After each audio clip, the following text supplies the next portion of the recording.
are rolling. I'm talking to her mother. Today is their Norwegian 4th of July, 17th of May. Oh, nice. She's all excited. It's like, it's like their 4th of July. We're getting close to like the time of year, depending upon where it is in Norway. Like, how long are the days? Like 20 hours where it's bright? Well, her mom and them are in the southern part, which is Oslo. So it doesn't get, they do have like nighttime there. Okay.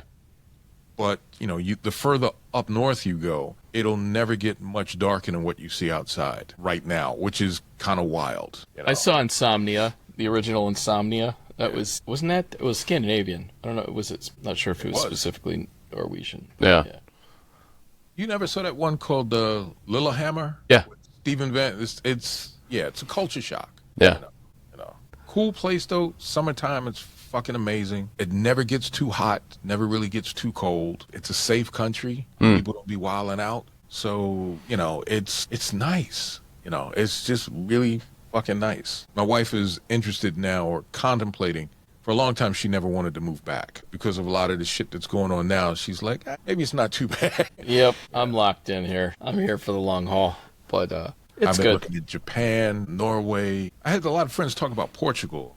Even though I'm not really ready to fuck with that, but...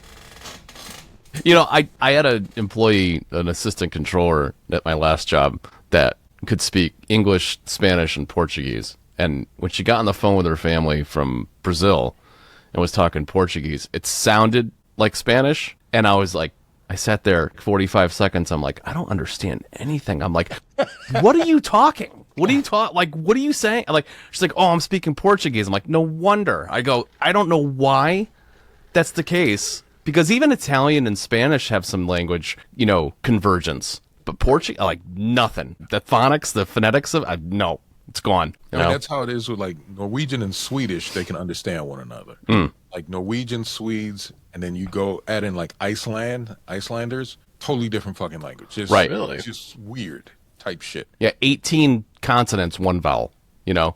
How do you say that? I was about to enter a film festival, and they gave a discount. It was in Iceland. It's like, will you attend? I'm like, no. I'm not.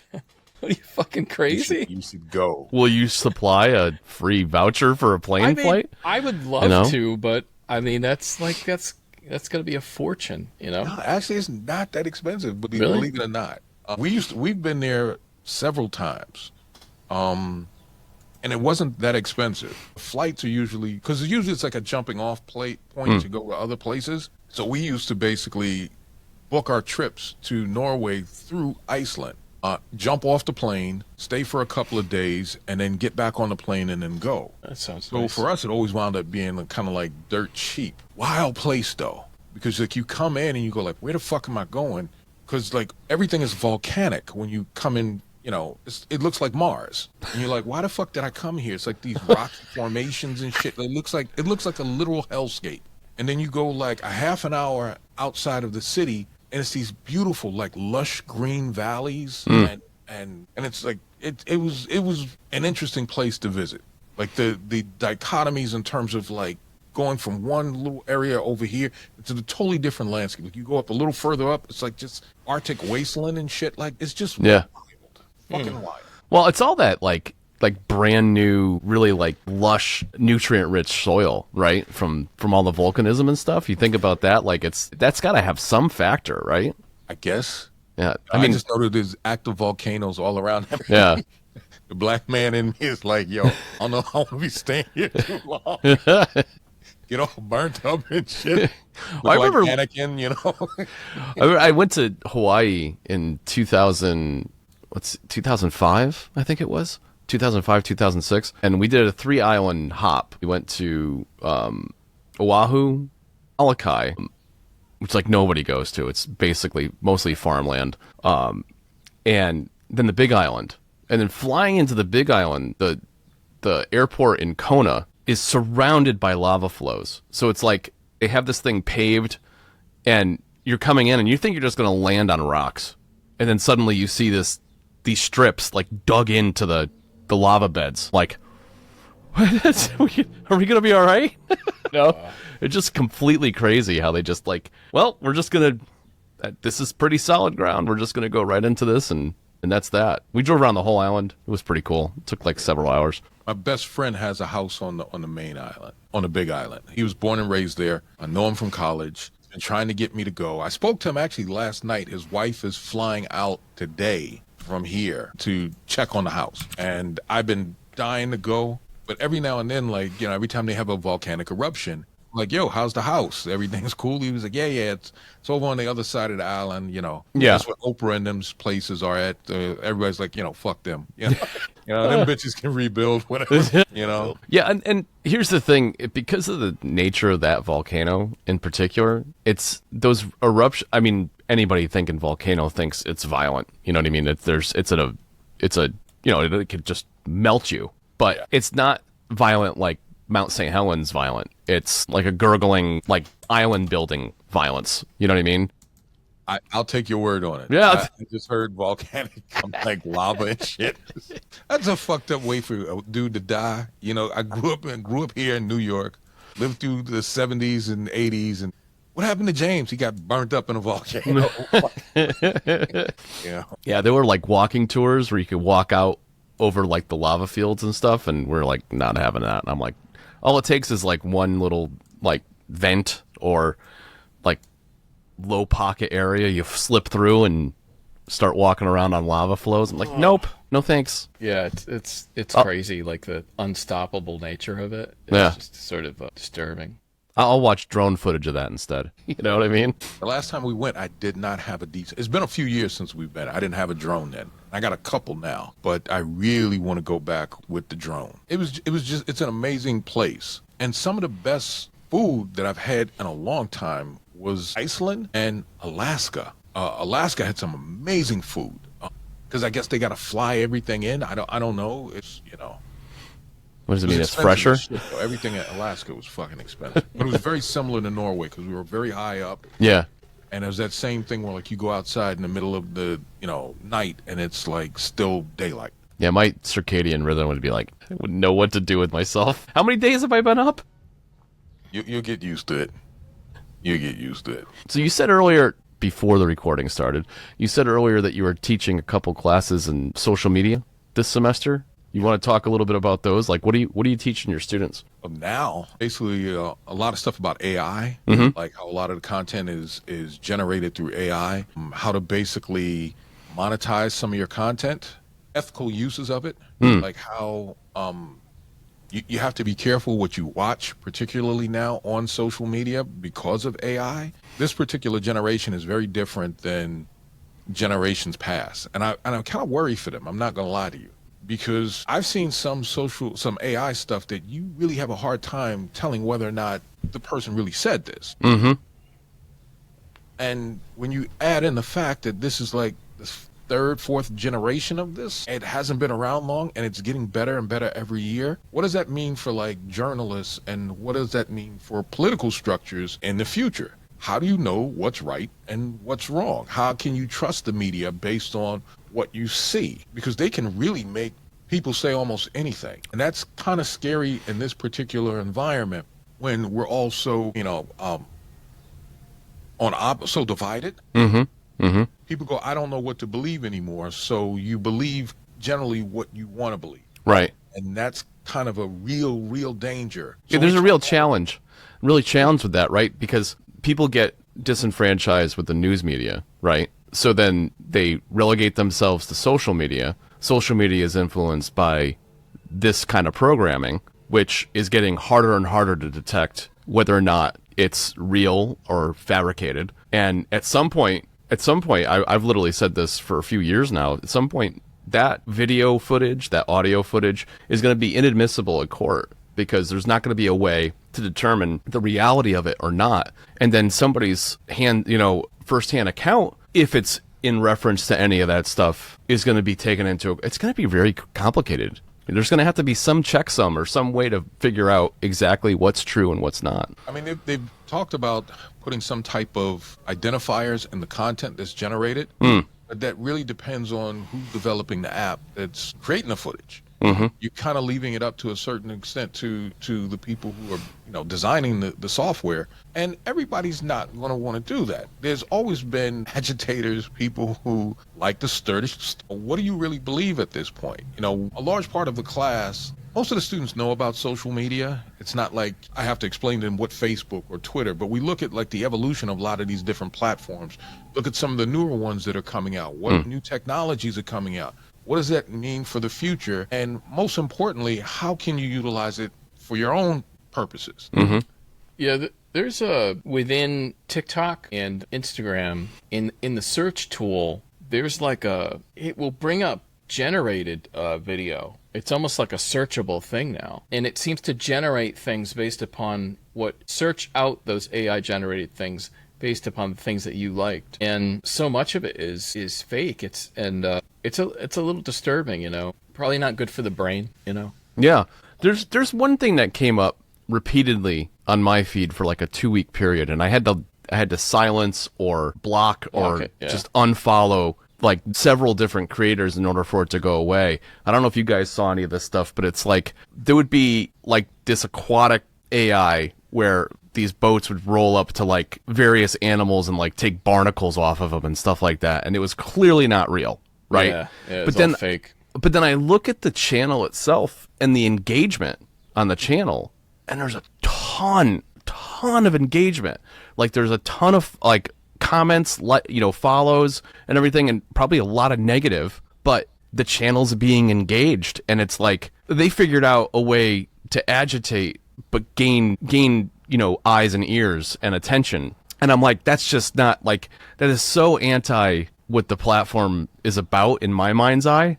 Like I would feel so inauthentic doing that, like creating content strictly to irritate and then gain some follows and then generate income from that. I'm like, it just feels gross. You have morals. That's fucking well, problem. Speaking of which, this kind of segues in. On Film Freeway, there are a number of what look to be AI-generated film festivals, at least the majority of the stills and the content. Really? It's very hard to detect. I have not, I've been using Film Freeway for, I don't know, over a decade. I love it. I think it's great. There are film festivals, and then there are film competitions. I tend to go for the competition. I don't mind an online competition. I think it's actually cool. You could generate plenty of social media from it. Nothing wrong with that. But but I tend to go with ones that I can research, or they've been around for a while and you know what they are. Well, Tim and I recently did this promotion so for our new movie Video Dreams, we ran a promotion, and I showed Tim all the breakdown ways that you could promote your film to festivals online, and Tim was like, oh, let's do this email. So it emailed 14,000 film festivals. So first of all, that's a number I didn't know. 14,000 film festivals, right? Right. So that's pretty incredible. And so what happens, I've never done this before, I've always just manually entered them. So you end up getting notifications. This festival will give you, they saw your email, they think it looks cool, we'll give you a discount. So about 11 gave us full waivers. And we're just going to waive the fee because we thought it was cool. When you look at those, the full waivers, they all seem like festivals. Some of our very big festivals, 2 or 3, I didn't realize. I had to look them up. It's like big festivals. But then there's a lot of ones that'll give 50%, and you look at the entry fees like, $20, $30. And then you look at the festival, the photos like AI generated, the stills even are questionable. There's like a generic trophy, and I don't need, I like Indian festivals. We entered actually a number of them with VHS2, but a lot of the ones that seem fake seem to be from India. And then there's other ones that are just presenting. They seem AI because they'll say something like, it'll be redundant. It'll be like independent LA, Los Angeles Film Festival, or it'll be like horror film, action film festival, And so it's still a little hard to detect, but I'm pretty sure they figured out a way to set these things generated. Now, typically there is a gatekeeper. Supposedly you're not allowed to do strictly online contests anymore. Supposedly but it seems like we see that all the time where people just lie, Right. Right. But I can see if I entered like 100 of these random film festivals that didn't have screenings, and were kind of, there was no one behind the wheel actually watching your content, like how you'd be living like kind of in a false world, Right. Like, right. You'd be like, I'm killing it. It's all make believe, Yeah. That's disturbing. Yeah, I mean, I'm terrified about what the future brings, to be honest with you, in some ways. And what does it mean for certain industries? I'm teaching sometimes graphic arts, and I'm just kind of like, are y'all going to be around? People, our Photoshop designers going to be around 10 years from now. I have a program that I use now. It's called Artsly, and there's another one called Artspace.ai that creates really amazing generated photos, drawings, you name it, with text prompts. And some of them are really just kind of like, holy snap, this is not bad. And once again, this is early generation stuff, more than Mid-Journey, more than, I can't remember the other ones now. But, Sora. Right. So, what does this mean for the, that particular industry 5-10 years from now? And I worry about some filmmakers too, because they're generating video content that's like, there's these two rappers, these two old British rappers. These dudes are like in there. Oh, I seen them. Yeah. Eating bass, you know. They have a video called Slap the Stick, and it's clear that it's AI generated. They've mixed like footage of these dudes with the, AI generated video, and the music video is kind of banging, And I'm sitting there going like, for you to do this through normal channels, it would have cost, you would have had to basically had locations, rented out like bank vaults and stuff, because they're doing like a bank robbery. It was like, it would have been almost cost prohibitive for a very small team of people to do. But these dudes put together this really dope ass video, probably for like very little cost. What does that mean for filmmakers? And stuff with the AI stuff is that it kind of takes the best of previous stuff and merges it into these new creations. Yeah. So you have like these really kind of cool like lens flares and explosions. And I had to look a couple of times and just go like, is this generated AI? Is it not? It's going to get worse as time goes on. Well, I judge the Collision Awards. This is the second year in a row I've done that, and it's like an offshoot. I want to say it's an offshoot of the Tellys, right? It's like one of their subsidiaries.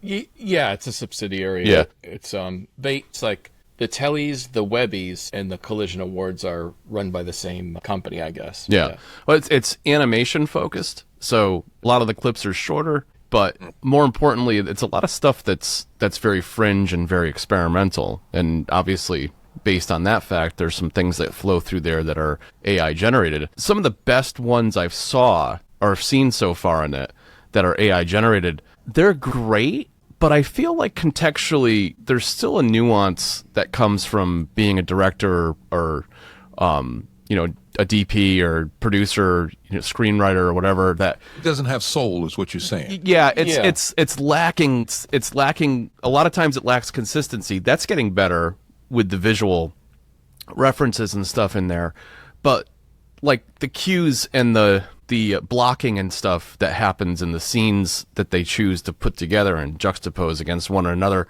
like I feel like that nuance is way the fuck away. I think it's. What do you say is way? 5-10 years? Because exponentially, you stop and think about what technology did we have 10 years ago didn't have 10 years ago that we have now. I do. Yeah, right. Like next year, it's going to be a whole different world, and we just have to understand that. It's been less than 20 years since we had smartphones, really. Yeah, that's true. That's true. I think what I always say is the most bizarre thing is that who would have ever thought like the first thing AI would get good at is like porn, games, and sorry, art. I always go there. I'm sorry. The first thing AI goes after is art. You still got accountants out there. You still got lawyers out there. Yeah. It goes after fucking art. Yeah, that's so dumb. It's so dumb.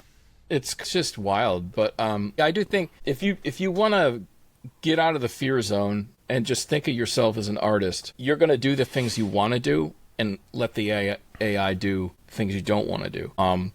And so for right now, like for me, that documentary, there's a few stills in there that are like a handful of stills are like Mid-Journey stills, but it's one element there's like noise over it, there's narration, there's music. It's all human made with like a few Mid-Journey stills. Like, I don't mind that concoction. I think ultimately as an artist, you talked about soul, you have to use it as much as you can without sort of compromising your soul, you know? So Yeah. I think you'll be okay, you know, if that's the case. Well, I've told Which Kevin goes back to what Tim was saying earlier about people having to have ethics. There's a lot of people who are going to sell out. For sure. Yeah. The purpose that I try to teach in my class on social media is how to use the technology, but not only just how to use it, but don't hide your head in the sand. Yeah. It's here. Doesn't help. It does not help not to know it. It doesn't Right. help. There's a lot of professors who are, I don't want to teach this in my class. I don't want my students using this. And I'm just like, as soon as they finish and get out of school, whatever job that they take is going to ask them to use this technology. That's right. Because it's just faster, Yeah. you know, from that standpoint. So it's in your best interest to at least, whether you like it, agree with it or not, to have experience playing with it. Yeah. Yeah, For sure. I'm pivoting more towards being a film company, to being that Roger Corman that puts out films. And so I'd like to use AI in a tasteful way where I can. Some design work, maybe, like I said, some stills here and there. I don't ever intend to use AI music if I can help it. I don't see any advantage there. And then I don't Thanks, know. bud. Thanks, bud. I appreciate that. Sorry. I do think I'm working on. I'm sorry. No, I am working on a project. I can't talk too much about it on air, but like, I have used Sora for some brief historical reenactments, like 5-second clips. But that's just something like, you know how much it would cost to have someone dressed up in 1800s clothing? Mm-hmm. And like, you know, have them walk around the East River. You know, that would cost more than the entire budget, you know? Yeah. That it'd cost more than the film festival run expense. Yeah. You know what I mean? So for a day. I can't do it. And you know, no one's making what I'm making. So Right. I'm not putting anyone out of work, you know? Your problem is you're a true artist. You care about the craft. You care about, Yeah. you care about creating the material that you're creating. It represents you. I'm saying is that, and this is what makes me nervous, is that as we see more of this technology get better, you're going to have people who don't care about that. Yeah. Just creating training. That's true. Just tons of garbage. Dude, there's already YouTube videos on cars and stuff like that. I'll be on YouTube video and watch a video on like the newest car or a specific car. What's a Cadillac XT4? You know, let me look that up. And I'll be like a minute into it, and I'm like, this is AI. I didn't realize. Like, Wow. It's pulling some legit stock footage from Cadillac, but the voice is all AI. I'm like, this is just all AI. And I'll usually turn it off, but it took a while, and so by next year, I probably won't know. See, how I can always tell, well, usually there's a few things for me. There's certain words that AI generally can't differentiate between. Like you say, like, you know, I left you unread. It's not unread, you know, or, you know, he's going to live stream something. You know, you go like, wait a minute, you know that. So there's sometimes that's how I catch it. Yeah, totally. Yeah, that's it. Yeah. Yeah. They'll pronounce a car name wrong, and you're like, oh, what the? Yeah, what's wrong? There's something wrong about that. You know, Chevrolet, you know, and you're like, what? I listen to a lot of Batman content, and you know, there's some that I know that sounds like Kevin Conroy, who's the iconic voice of Batman, who's been dead for a few years now, and you realize it's just like that's not him, because you hear like the intonation's a little bit off. Yes. But it's close enough that you go, man, I thought it was him for a second. For a while, yeah, while. But I got a suppose friend, it's the same friend I was talking about who lives in Hawaii is basically now transitioning to a new career in voice acting. Yeah. You know, I love him, and I didn't want to, like, you know, shit on his dreams, you know, but I'm just like, if you're not already there, Yeah, you're in trouble, because you're in trouble. for $5 a month, I could sample 90 seconds of somebody's voice on 11 labs, and Exactly. it's 95% there. I think so. You know? On this subject, this is something like Lloyd Kaufman would talk about, is brand building. I think I'm desperate to build the VHS Massacre brand. I just decided that's going to be the brand for everything. Everything falls under it. Tim's got Tim Kulik Free Music. We got to build the brand. so it has a reputation before this shit gets really bad. Yeah. Because at the end of the day, people will still go, yeah, but I like Tim Kulig. I like Tim Kulig free music. Yeah, but I like VHS Massacre films. I know what they do. Right. I like this dude or whatever. Trauma. That Lloyd dude, I like that. Like, I think that's the key. You got to build the brand. You got to do it now because year 2 will be drowned, you know? Community building is key. Community is of utmost because people aren't going to follow your...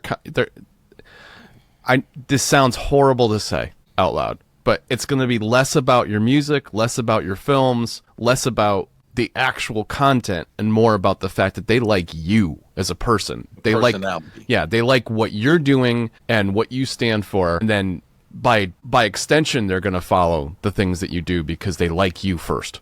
And you can simulate that, but that's a lot harder. You know, that's a lot more difficult of a path to go down. And I had an interview with a fellow musician friend of mine a couple months ago, and we were talking about AI tools, and I was telling him, look, at least the first 1,000 tracks, I'm not touching it with anything. I want my core music, compositions to have nothing outside of it touching it like that. And in fact, it'll probably stay that way, and I'll probably do side projects that involve some level of AI because, it's still kind of a wild card with Suno and stuff because we don't really know what they're training off of. There could be melodies and nuances there that somebody comes back and says, no, that 7-note combination, that's what made me $1 million, and I'm suing the hell out of you. And, I don't want to taint my catalog with that. Ideation-wise, like getting inspired, that's a whole different animal with that. Generating some stuff just to play with and have fun, and then coming back to my own stuff. Because I love the fact that I can sit down at this studio setup and noodle around with software instruments, and suddenly it's almost like I don't want to get all metaphysical on you guys, but like you suddenly feel like you're channeling something from somewhere else. Like it's not even me. Suddenly I hear something in my head, and I'm like, ooh, oh, that's really neat. How does it?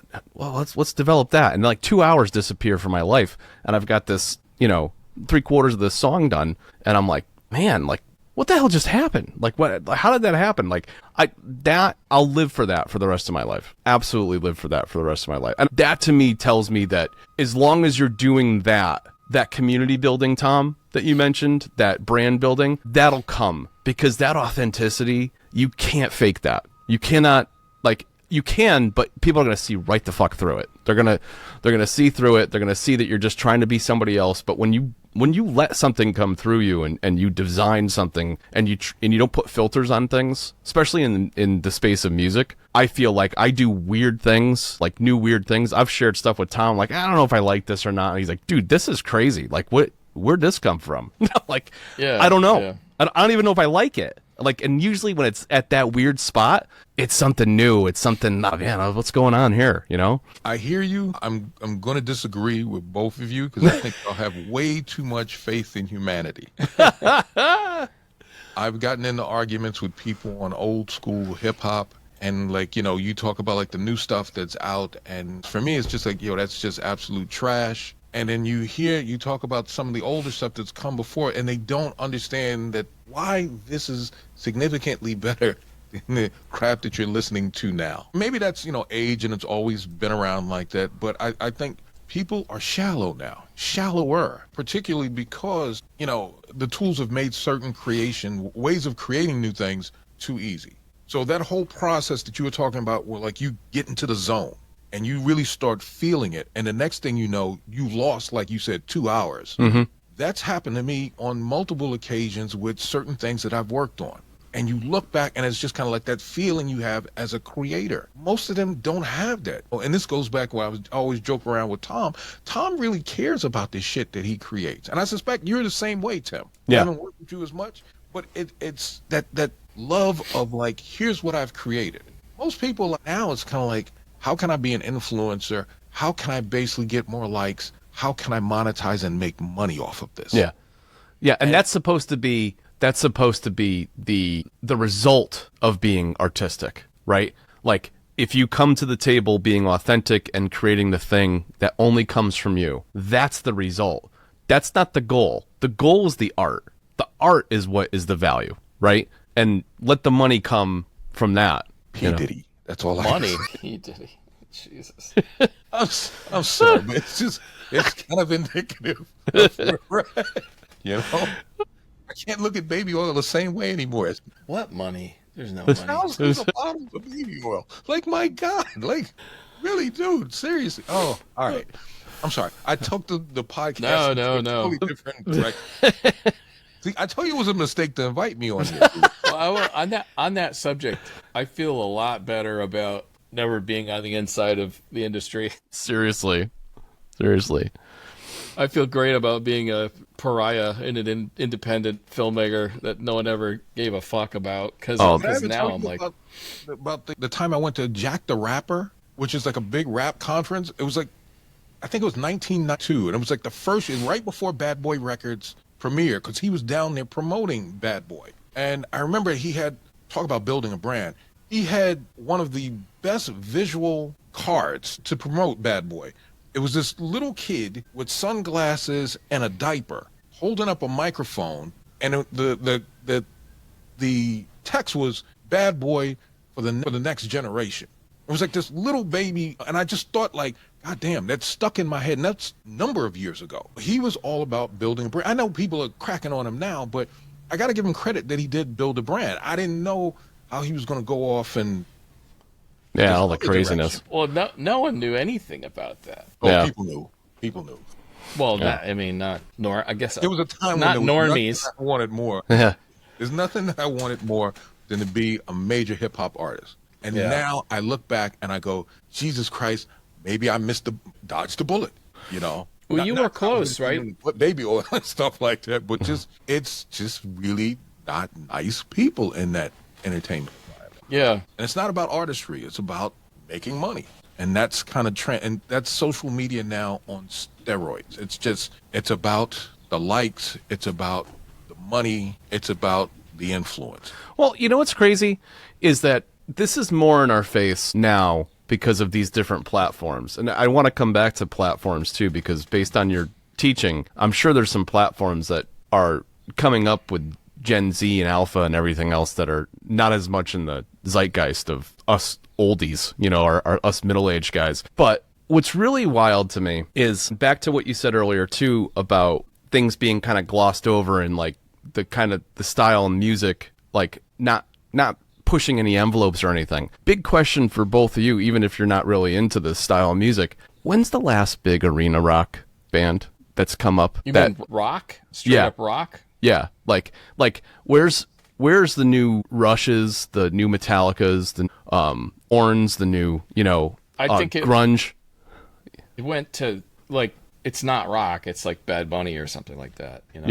Yeah, that whole Which is kind of what is it? Reggaeton? No, what is it? I don't know. I call it trash, but like these bands that used to be able to sell out arenas and stuff like that, like they're aging out. I saw the Who 5 years ago. Wow. And Daltrey was like 81, 82 years old, and he nailed every song with the exception of the last note of Rain on Me. Like, he lost it for a second, but the whole crowd stood up. They're like, dude, you nailed everything else. Like, we're like, yeah. And they were amazing. I think like I love Robert Daltrey. probably the biggest rock band I can think of, the biggest newest that I can think of is Killers. Yeah. That could still do arenas and stuff like that. But again, that's a band that's been around for 25 years. Yeah. Someone, I forget who said, they said if you really look at rock bands, a lot of them started in like the 70s, like even Springsteen, and so much started in the 60s and 70s that bled over. And even, so I mean, you'd have the grunge thing and all that stuff. So it's almost like maybe I'm like suffering the fact that that's an era and a genre that has come and gone. And I have this like bittersweet feeling like, why isn't anybody carrying the torch today with that? Well, technically, it, yes, you can say it's pop, but pop really is, you could make the argument that it's similar to rock, but it's a lot of like Taylor Swift stuff, Though she and Katy Perry, but they're Katy Perry's middle-aged. She's almost our age. That's right. I mean, It's, so even like the really like poppy stuff is really like they're not that young anymore, Right. It's bizarre. It's bizarre. And there's also this wave that used to happen too, where you had people from the Mickey Mouse Club that they would see potential in, and they would develop those individuals into pop artists. I mean, that was Justin Timberlake. That was Britney Spears, right? There's numerous others. Ariana Grande, was she one of the... I think so. Yeah. I think so. So that's another big act, yeah. So, like, whatever happened with that, or whatever that system was, I feel like one of two things has happened. Either they've de-emphasized that, and they don't do that anymore, or those people just haven't caught fire, and that era of things is going away too, like that development. Of course, there was a shift, with COVID and everything, and the Disney Plus, like, there's a whole different thing going on. I don't, the whole thing about, is it Puff Daddy? The whole controversy that's happening now. Right. If that can happen, then very clearly, likely, there's dirty money in the music industry. And by, whatever you want to say, drugs, mafia, whatever you want to call it. And it's kind of a theory, but, there's a theory to say that flow of money probably is what propped up music and probably is what propped up film. Right. For maybe the past 50 years. I don't have any evidence for it, but like if the human trafficking stuff is happening now. If they're willing to do that, you don't think, there's a drug element there too. And so if you look at like Hollywood cratering or music cratering, maybe the truth is there just never was that much money to begin with, and maybe that the tap's being turned off because there's too much light on it. Well, the artists that are on Spotify would tend to argue against that, because that platform generates, hundreds of billions of dollars a year, but the artists, with the exception of a handful of artists at the top, the rest of them are fucking at a loss. Like they get pennies on the penny, or like fractions of a penny per play, which is garbage. Because what basically happened in that platform and in that industry is that the producers, the production studios, made a deal with Spotify that basically said, in exchange for this rate, we're gonna give you ownership percentages of this business, and in essence circumvent the entire royalty process entirely. And now they own a part of this business that makes them far more money than the artists do, and the artists are left holding whatever and picking up the scraps. But it's the predominant distribution network for an artist that wants to get signed or discovered or whatever. And what do you do? That's always been my non-issue with AI, is that I don't have problems with artists, I won't say selling out, but I understand why. Mm-hmm. You have these companies that are profiting substantially off of the work that they've created, and they really don't do anything. They're middlemen. Mm-hmm. That's the thing that's always pissed me off. It's like, they put some money into promotion and stuff like that, but my goodness, they just are like, virtually raping these people off of the skills that they have. So now you have a leveler or a disruptor, and a way for them to basically promote their music, their art, their whatever the case may be, through independent channels. I mean, not to bring it back, but you look at something like OnlyFans now, and essentially what you have are actors who are basically putting their own content out directly to their followers, as opposed to going through a distribution deal with one of the major companies. So I understand why people are doing this at this point. I don't think it's going to change anytime soon. I think it's going to expand into, you're going to have like an OnlyFans for musicians at some point, or, an OnlyFans for video creators. Some people would argue, that's kind of like what YouTube is, or, I don't know. Yeah. And I know you hate YouTube, Tom. I know. It's just... No, I don't hate it. I struggle with it. I struggle to have success on it. Like, not like the old days. No, 2007, I was killing it, and then it's just a much harder game now. Well, I think every platform... I struggle with every platform like that, because they're constantly changing the game and changing the rules, because people are gaming the system and gaming the rules and figuring out ways to, make that $10,000, $20,000 a month and not add any value to the platform. And then suddenly it turns around and the platform's like, we can't have 100,000 content creators pulling this crap, so we've got to switch the gear. You know what I mean? Because it's not adding value, and it's just going to devaluate the entire platform So I understand it from a corporate perspective that you have to constantly readjust and reevaluate. But as a creator, it pisses me off because I'm like, it's the second I learn the path, you alter the path. Yeah, you alter the path, and it's really frustrating, which comes full circle to what Tom said earlier. It's building community and building a brand that people are going to follow you no matter what. And they're going to like your content, and they're going to find a way to reinforce your value added to them by either Patreon or through, some kind of support down the path that you're going to continue to do the thing that you want to do, and they want you around. That's it. You want to make sure people want you around, and they want to see, like, what are you going to do next? That's the thing. That's the thing I want to hear about with the movies, with the music and everything else. Like, what are these guys going to do next? Like, okay, people really want to know what we're creating, and that's super exciting. So back to look at, like, what Troma's done. Like, Lloyd is the brand in a large sense. Yeah.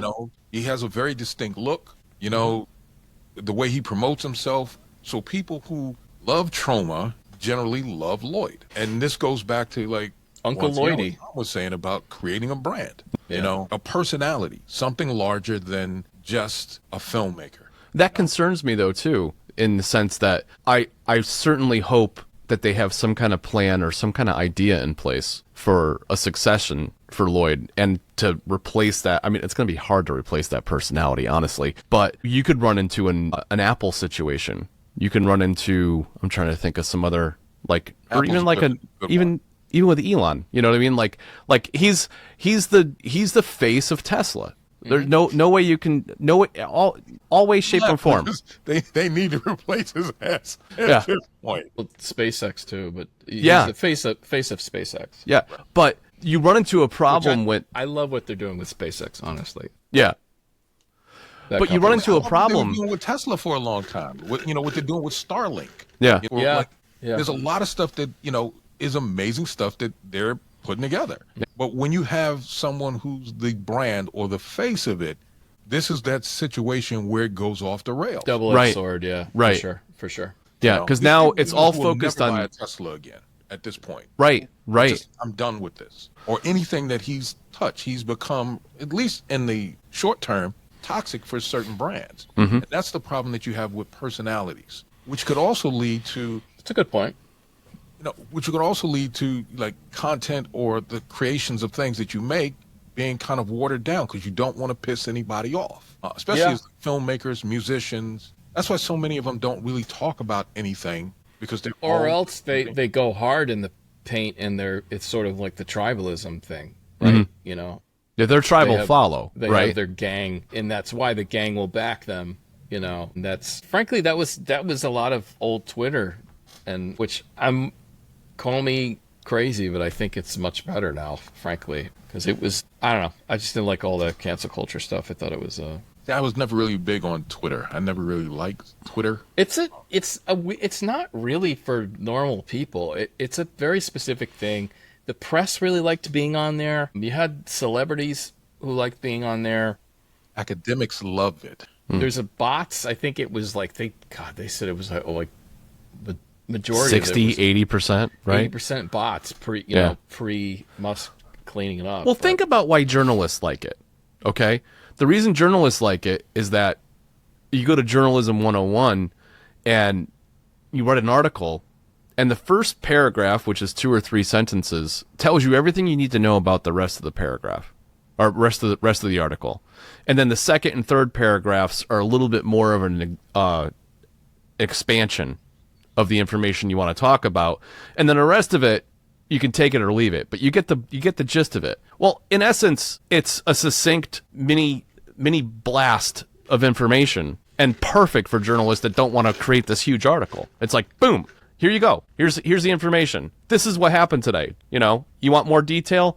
Go to my article on CNN or wherever the hell I'm posting this from. Well, I think I think the press got drunk off of having Twitter fame and having Twitter power, which seemed to be backed mostly by bots, and I think they're trying to reestablish it on Blue Sky, and I'm on there too. So far, I think it's okay. I don't know. I don't go on there that much. Have you tried Truth Social? No.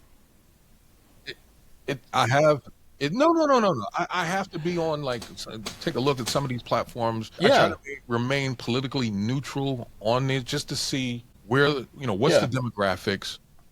Well, I get that too. Like, a social media platform can skew a conservative, can skew liberal. Like, I tried Rumble. Technically, I'm on Rumble. I don't really post there, but I tried Rumble. Supposedly, Rumble skews conservative. But I was on there, and it's like you still have like PBS stuff and NPR, and so like it's I think I don't know about Truth Social, and frankly I shouldn't be judging it because I haven't been on there. But so anyway, go on. The only reason I said is that you have, for me, I need to know where certain demographics are, certain communities are, because you can't advise people on where to get their message out. What's the best way to get their message out? And maybe I'm part of the problem, because a lot of this stuff turns into propaganda where you're really speaking just to your audience. Yeah. And I try to walk that balance between propaganda and information, and with social media it's becoming much harder to do that. Yeah. Well, it's the same reason I look at CNN, Fox News, Reuters, the AP Wire. Like, I'll look at all different feeds and get, a slightly different emphasis and flavor from each one of them, and then make my own decision. Because honestly, I know that if it's coming from, an editorial or something like that, it's skewed with somebody's personal opinion. And you have to kind of navigate that to understand, okay, here in this article is the truth, and this portion is what this person believes to be happening, and they're pushing their agenda. So I have to remind myself that nuance, I have to kind of put it in a side bucket here and remind myself that this is the actual stuff that's happening. I'll even do I'll go on Mike Drudge, the Drudge Report, who has been historically very conservative, but of late has been some of those links out are very much, going a little more left as opposed to the conservative side, and very interesting to see that evolution. It's been around forever, but it is exhausting though, because you're having to sample all this stuff, and like I have somewhat of a news background. CNN's exhausting because they've just lost the trust of the public, and when you read the stuff, it's so blatant. You're like, okay, you literally read it and you go, I literally go, well, I wonder what really happened. I have to go and sample these other sites. New York Times I like, but even them sometimes it's like, so. To circle back to when we were talking about traveling earlier, when I travel, I usually like to watch the news channels in those particular countries. And it's hilarious that once you get out of the U.S., you see a different, the BBC, Al Jazeera, NRK in Norway. And there's other ones that are in Sweden, Denmark, and you sit there and you see that the coverage is much more neutral. Yeah. Usually. Plainer, more boring, right? But it's boring as hell. Yeah. Boring as hell. Give me that. That's what I want. Give me the Walter Cronkite of the 70s and late 60s, just that's what it is. You know what I mean? This is what happened in the world today. That's the only one that I didn't have any interest in or didn't have any feel from was when I went to Japan. And that's only because I didn't understand what the hell they was talking about at all. It probably was quite soothing, I don't, it's like there was no murders on the news, no school shootings. It was. I was liking Reuters for a while, and then Associated Press. Not everyone understands what the Associated Press was. When I was at CBS News, the Associated Press feed would come down, and all of the major outlets would contribute to the Associated Press, and then they would have a feed of their own news. So Associated Press, for the most part, didn't really have their own identity. It was sort of a best of, but there was some trust in it because it was taking what people believe was the most accurate stuff and posting that. But it's no more accurate than anything else. Yeah. I mean, it's better than cable news, but not much. Where do you see? Is there a solution that either of you guys can think of to quote unquote? Frankly, I know you're not a fan of Moskin. Like I said, I'm not really on Twitter that much. I don't really use it that much. But the community notes thing was very interesting because when someone would post a story, community notes is like a sort of ratioed thing. If enough people noticed like a factual error, a community note would be put on the story. Hey, just so you know, this contradicts this, and it's allowed to. I'm sure it's vetted at some point. based on the community and like total votes and everything, something like that, almost like a Wikipedia type of thing. Truth is, I don't know how perfect it is. It's Yeah. probably deeply imperfect, but I can't really think of much else. At least the public's chiming in. I mean, Yeah. like forever, we would just stare into the TV and just trust what was coming through, you know? Yeah. I mean, back in the 80s when they had like the evening news and stuff, you got this micro sliver of what was happening locally, around the country, around the world, right? And it's what they deemed was important for you to know about. And now we have a 24/7 news cycle that allows us to see a lot more, but with that comes, how do we keep your attention? So in order to keep your attention, they sensationalize a lot of it. Otherwise, nobody's going to pay attention to it. You're not going to give a shit about some puppy dog getting rescued from a well. You want to know what country, some other country just invaded over some resource. You know what I mean? Right. Yeah. You know, Most of the other countries, the news is funded by the government. So it's not like they have to make a profit, at least segments of it, at least. You know what I mean? So, and I'm not big on, I mean, there's definitely a danger with that the government's controlling. Canada's having issues with that now, actually. Right.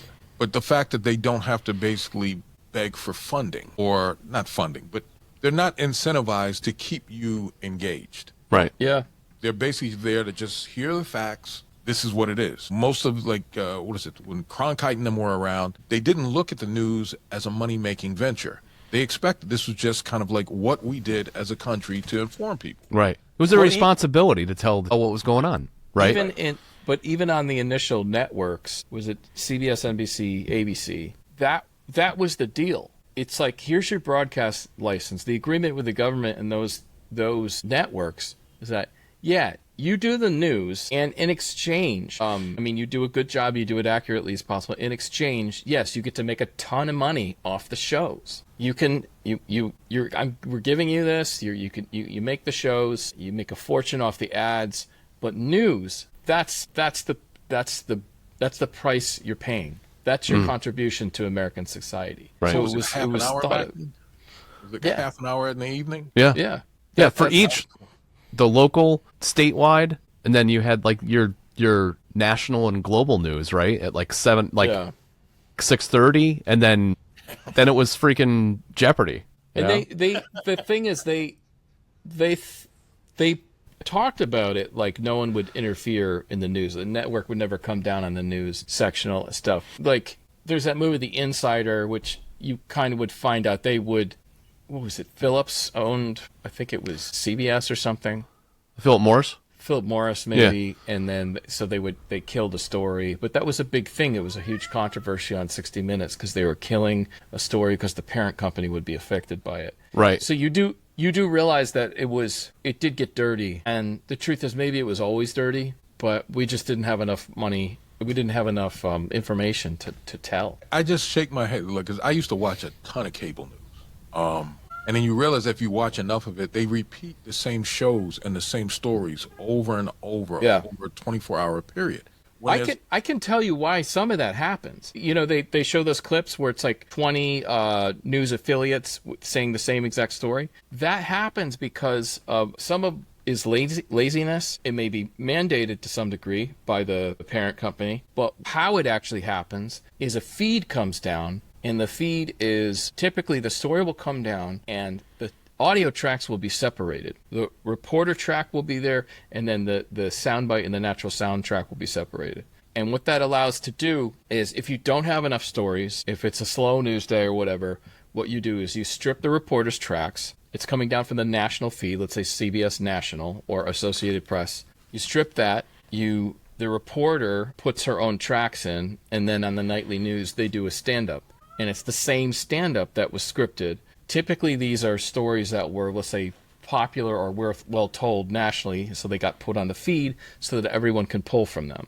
So that's actually how it happens. I'm not saying it's not nefarious, because what may happen was that it's possible that, like, someone's the news director, someone's getting direction and notes, and so they may be told, you run this story. You know, back when I was there, I think the news directors had a slightly more autonomy in being able to run somewhat, that the news producers could pick stories and then run them. But anyway, all that to say that's technically how it happens, you know. And I know that because I used to cut for CBS back in the day. Yeah.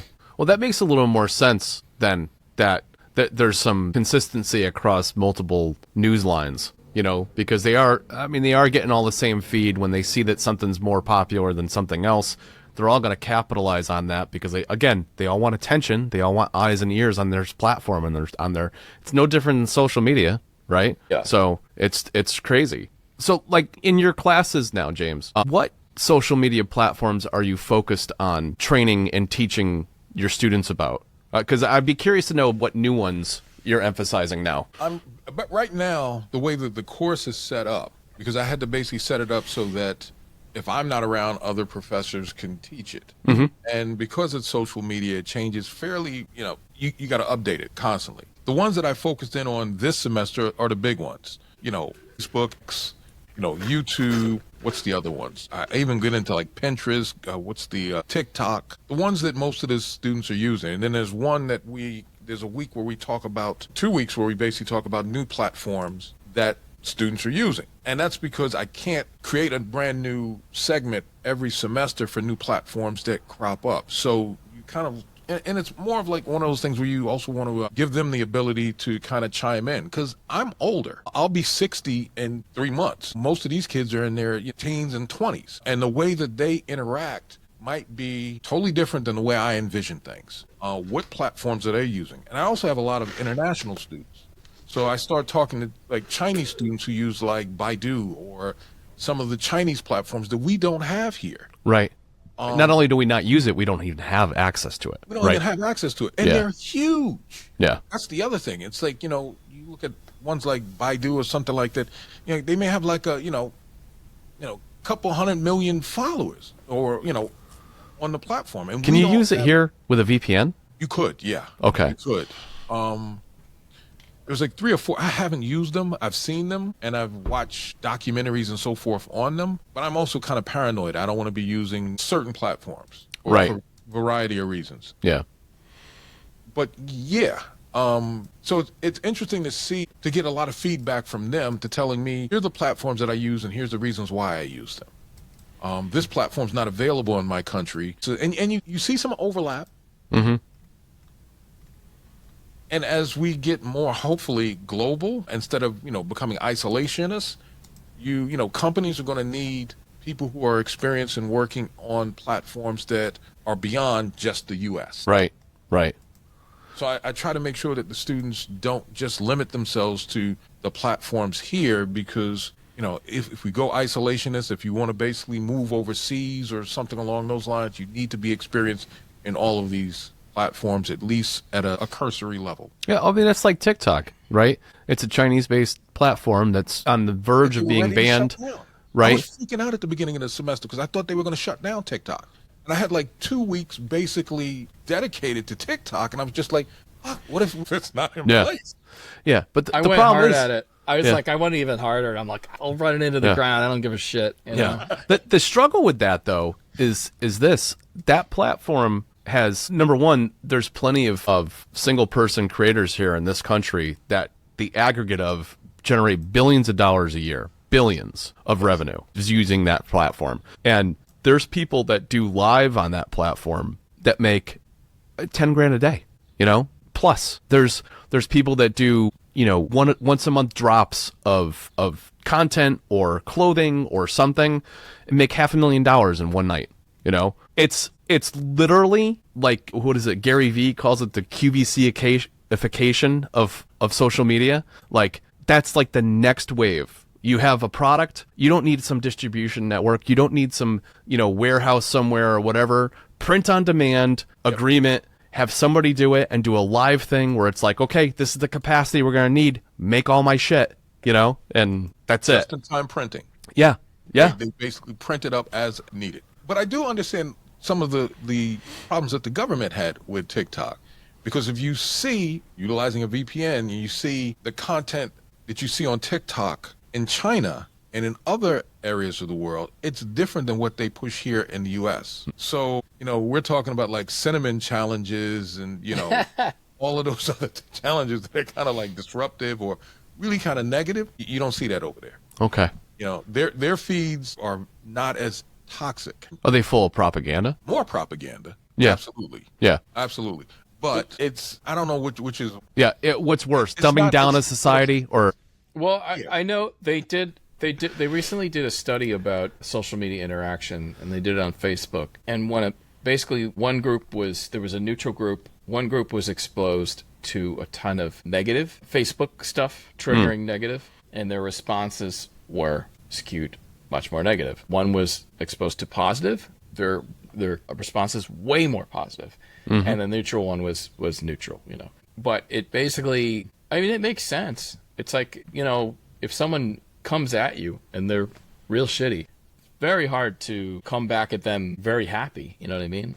So it's you wonder if there's a certain level of control, like hey, let's keep these Americans stressed out, you know, let's keep pumping them full of crazy stories that trigger anxiety and These endorphin rushes every 3 to 5 seconds, because this is what you do as you're scrolling through this thing. You're like literally going, nah, you know, oh, that's funny. Yeah. maybe negative is a more powerful reaction, but certainly positive emotions have power. Yeah. You know? So it's probably not as much. Well, it's that reason alone surrounding, you're talking come full circle to the creative life and being a creator and being an artist and everything else.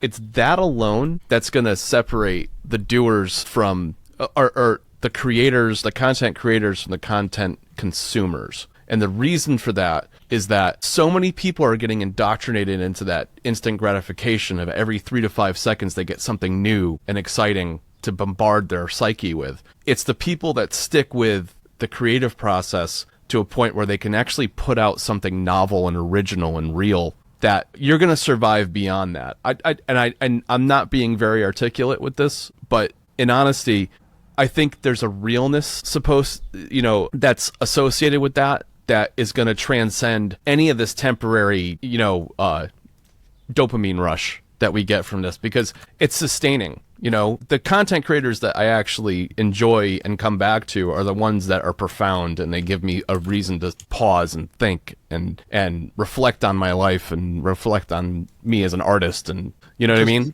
Maybe you're a nice person. Maybe that's your fucking problem.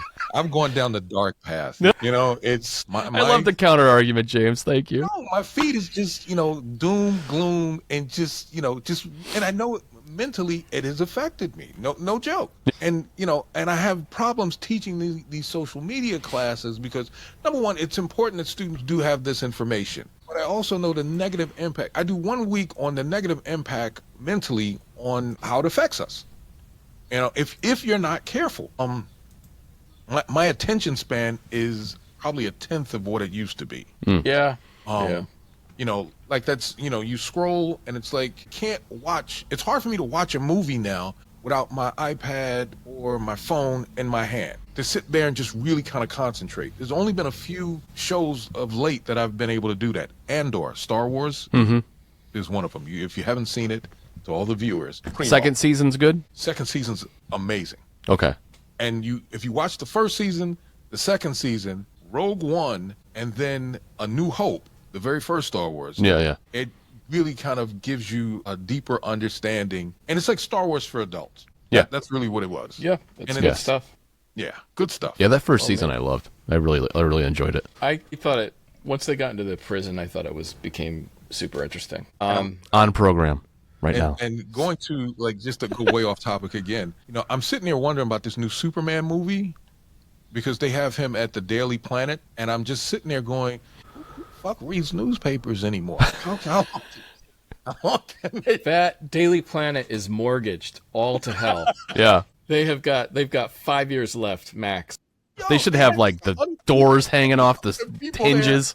Harry White's still there. I'm just like, no, all of them would be fired. Oh, yeah, for sure. You make too much money. Yes. Get rid of that guy. Right. That's hilarious. That's a good point. I heard one of the thing. I love James Gunn. I think he's a very good storyteller. I think he's super talented. Trauma alumni, but I think the movie is going to be good. One of the criticisms I thought was very funny was that it starts with an arguing couple, And I was like, yeah, it does. It starts with a couple arguing. I mean, yeah, she's a reporter and he's Superman. But I'm like, okay, that's how we're gonna start things, huh? Okay. But then there's that clip of the Fortress of Solitude and the robots that take care of him. Did you see that clip? It's really nice. It was my favorite thing I've seen so far. So I think it's going to be really good. What's his dog's name? The phone. Sorry. What's his dog's name? Crypto. Yeah. Crypto. Yeah, he literally He's on crack. That's what.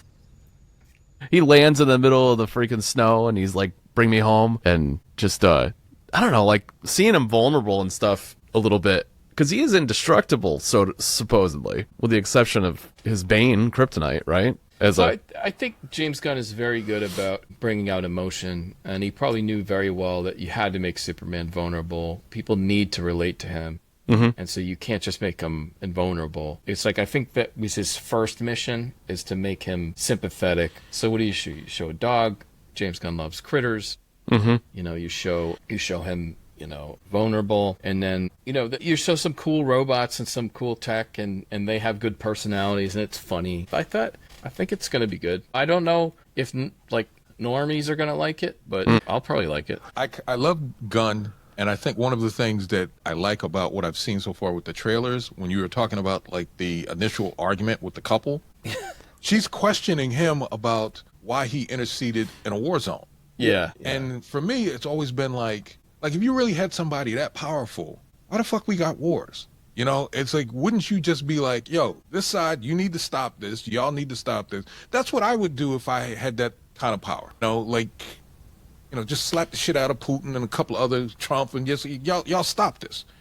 And they kind of take on that whole issue, like, what's the proper use of power? And Gunn gets to the heart of certain issues along those lines, things that we're thinking about, like, you could extrapolate it out. Does the U.S. have the right or the ability to impose their will on the rest of the world? Do other countries have that right to do the same? And I like how he kind of like tackles certain subjects, utilizing the overall arc of superheroes and fantasy to kind of get to those issues, kind of like old Star Trek. Old Star Trek, yeah. Serious issues. I was gonna say Watchmen, because it just made me think of like what was it, Manhattan? Dr. Manhattan? Him and Nam. It's like fucked up. He just makes himself 100 feet tall and just starts like zapping people in Vietnam, and you're like, oh my god. So it's crazy stuff. This is somewhat a non sequitur, but I'm doing a movie marathon watching all the Mission Impossibles before this final redemption or whatever the hell it's called is coming out with my buddy Ryan. And we got through the first 3 so far. We're watching 2 more tomorrow. And we watched the second one, which was directed by John Woo. I have no idea why that franchise continued after that movie. It was so over the top. Yeah. It was so over the top, and there were so many slow-mos and like ridiculous, like he did this front flip and kicked somebody, and even in the shot you can see that he missed the kick. And I'm like, who greenlit this? It's because John Woo was so hot back then, right? And everyone loved his action films, so he was coming off the like Hard Boiled and all that, right? Like he just didn't he do that movie? Was it Hard Boiled? Yeah, Hard Boiled, and yeah, The Killer. Yeah, so I think everyone was just high on John Woo. So like, yeah, and Mission wasn't fully formed yet. The first one was very like somewhat played upon the TV show, and then the second one was like this weird abstract thing, and then I think Abrams did the third one, which I cannot stand him, but did stabilize the franchise. The third one was a stabilization. And that's the one that destroyed Star Trek and Star Wars. I know. He's worse than Darth Vader and Khan combined. He's awful. Just destroyed those franchises. I always say this about, he always comes out of the gate with something really, really fucking cool, right? Like Fringe, Lost, all these different TV shows and these franchise reboots and stuff like that. But it's almost like he should ideate on how it starts and some of the premise and the basis of it, and then hand the whole thing over to somebody else. Well, I think he's tried that to some degree. But yeah, well, yeah, he said if you ever hear his mystery box talk, it's the worst TED talk ever made, and it's stupid. But what people will call him a con artist, but really his whole thing is like when you're doing a magic trick, it's the mystery that's the most important thing. You don't really want to know what's in the box; you want the mystery. And that's fine as an abstract concept, and they're like Prestige works with that theme somewhat, although better. But Abrams ultimately is one of these assholes that can pitch. He can pitch great. He can write something up great, and then it's just garbage. He just makes sandcastles that cannot hold their own weight. And so in result, he's, like you said, burned through some of the greatest franchises. Well, the only reason unapologetically, you know. The only reason that the Force Awakens worked at all was because it was like shot for shot A New Hope. Yes. You know what I mean? Like, it's the only reason, because people saw the nostalgia in the movie. And then the rest of them went completely off the rails. And Rian Johnson's a whole nother issue. Don't get me. The Last Jedi was like just. I blame Disney more than that. It's just like, why wouldn't you have a plan? Why aren't these things mapped out? It's one of the most important franchises ever made.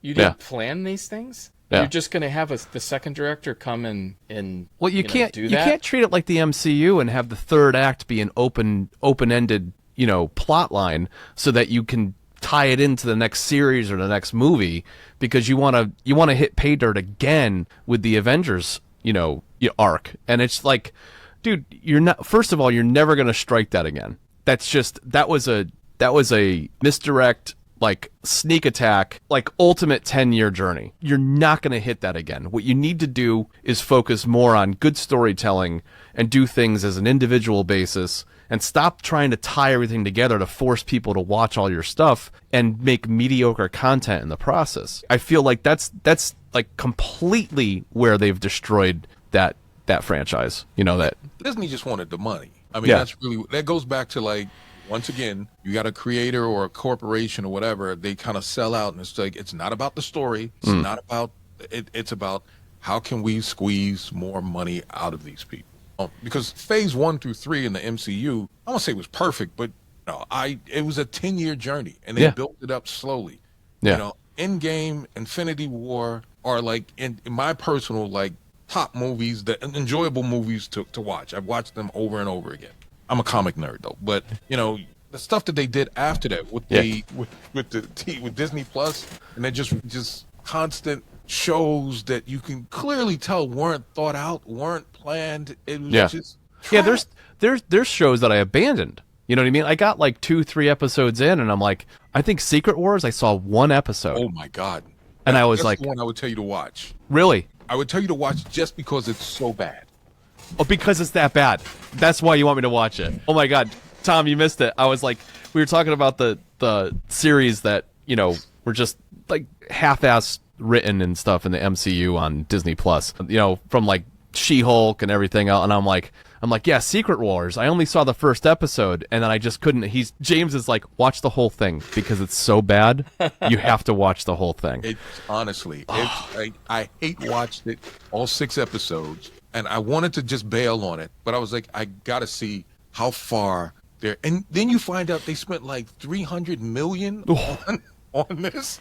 I don't know. Clearly, they and it looks like crap, right? He doesn't do anything, right? The CGI, I could have done a better job on my old computer right here. It was laughably bad. The title sequence was old school AI, right? I don't even remember. I just remember Amelia Clark, one of the CGI things they did with her, that I sat there and I just go like, who saw this and thought this needs, this doesn't need to be redone. This is great. Send it out. And I'm just like, are they on? Yeah. Seriously. I know. Is this the Ed Wood of the 20? A lot of the times, like, some of the reason why these things balloon is that they don't, which you actually hear James Gunn talk about this. He wants perfected scripts first. Like, the script's got to be perfect, really well thought out, and then make the thing. But what they're doing with a lot of this Marvel stuff is reshooting, hiring just either inexperienced people, non-artists, people just have not been around tech and how things work enough, and basically bringing, finishing things, and then going, we need to redo this, this, and this, and then it goes back into post. And so in result, it's like things get really messy. And you imagine, like, think about how Robert Rodriguez shot Sin City. Shot the whole thing on green screen. He was done in, I don't know, like a month or something, 3 weeks or something. It wasn't that long, right? It was weeks.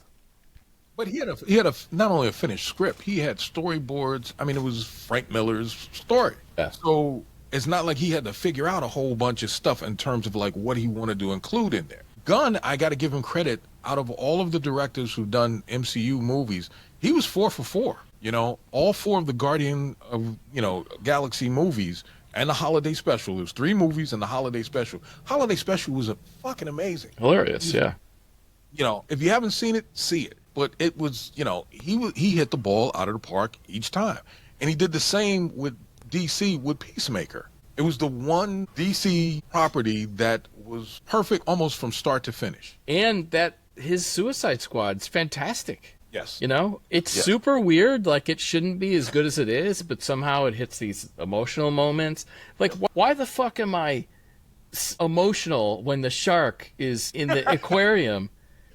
Chasing after the fish, calling them friends. Why the fuck am I getting emotional about that? Like, he can just do it, man.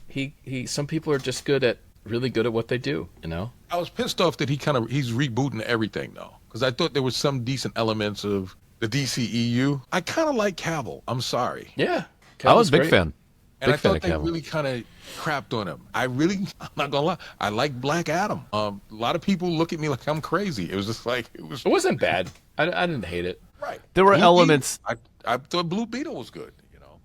Elements of the Black Adam movie that pulled me completely out of the mystery of what I was watching. Case in point, I have to call out this one scene, James, because I audibly laughed out loud in the theater, and I'm like, literally said, no fucking way. Absolutely not. There was a guy that was hurt like 3/4 of the way through the movie, and it was like the female and the male that were trying to get Black Adam to do the thing in the movie, and the male was a little overweight, to say it lightly, and no pun intended.